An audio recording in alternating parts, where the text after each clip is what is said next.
Godzilla Minus One is a stunning return to the roots of the franchise, delivering one of the most terrifying and emotionally driven portrayals of Godzilla ever seen. Unlike recent Hollywood interpretations that lean into kaiju spectacle and monster battles, this film brings back Godzilla as a force of absolute terror, a living nightmare that embodies post-war devastation and hopelessness. Directed by Takashi Yamazaki, it's not just a kaiju film, it's a deeply human story about survival, trauma, and redemption. Unlike recent incarnations where Godzilla is portrayed as a balance keeper or even a reluctant hero, Godzilla, King of the Monsters, Godzilla x Kong, Godzilla Minus One returns him to his most terrifying roots. This Godzilla is not a protector, but a relentless destroyer, an unstoppable embodiment of nuclear horror. He's more than just a monster. He's a metaphor for inescapable catastrophe, a vengeful force wiping out everything in its path. There's no reasoning with him, no other kaiju to fight, just pure, merciless destruction. The film follows Koichi Shikishima, Ryunosuke Kamiki, a former kamikaze pilot who, after surviving the war, must now face a new nightmare in the form of Godzilla. Haunted by guilt and struggling to rebuild his life in a devastated Japan, he and a group of survivors band together in a desperate attempt to stop Godzilla's path of destruction.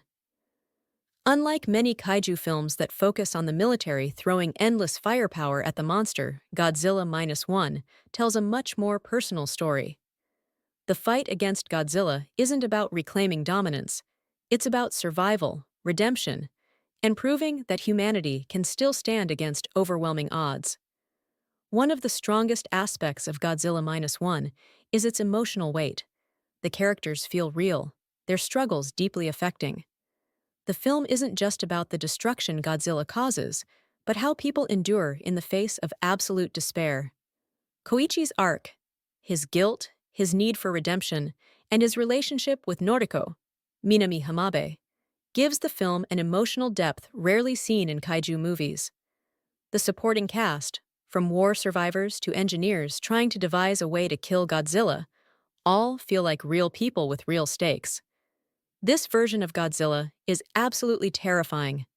With a design resembling a pit bull in its sheer muscular bulk and forward-leaning stance, this Godzilla is a force of nature unlike any before. His eyes are soulless, his movements monstrous, and his atomic breath, pure devastation. The special effects, despite being made on a fraction of Hollywood's budget, are breathtaking.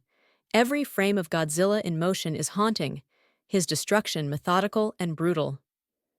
Godzilla Minus One has been widely praised for its return to horror, its deeply human storytelling, and its incredible visual effects. For longtime fans, it's a triumphant return to the essence of Godzilla, evoking the fear and tragedy of the original 1954 film. For new audiences, it's a powerful and accessible entry into the franchise, delivering intense action, emotional storytelling, and a truly terrifying version of Godzilla. Unlike Hollywood's bombastic spectacle-driven take, this film is lean, powerful, and deeply affecting. Godzilla Minus One is one of the best Godzilla films ever made. It strips away the monster battles and focuses on what makes Godzilla truly horrifying, his unstoppable nature and the human suffering he leaves in his wake. With a gripping story, emotionally rich characters, and a terrifying kaiju design, this film stands as a modern masterpiece in the Godzilla franchise. It's a must-watch for fans of both horror and kaiju cinema.